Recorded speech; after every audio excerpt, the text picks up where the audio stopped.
Serbanias Island is located off the coast of Anu, Dubai. Serbanias Island is a sanctuary to the number of endangered Albanian wildlife species. One of the most is the Albanian ox. The Albanian ox currently exists in Serbanias Island. It only exists there. Global warming has been pushing the animals to extinction. Since some of the animals live on the island, they have been able to move further south to escape the heat.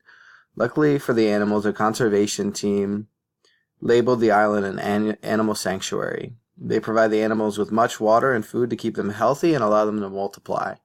They actually have tried to take some of the animals off Serbanias Island to introduce them into the wild farther south. Overall, although many animals on this island are close to extinction, things are looking, in fact, rather great.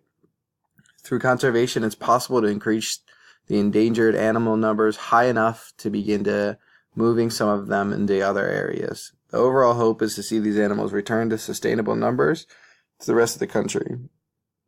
These are dangerous. There are dangers, and the people need to really be careful with their research and notice current global trends as they relocate the animals. They may need to relocate the animals further south to counteract the heating of the globe.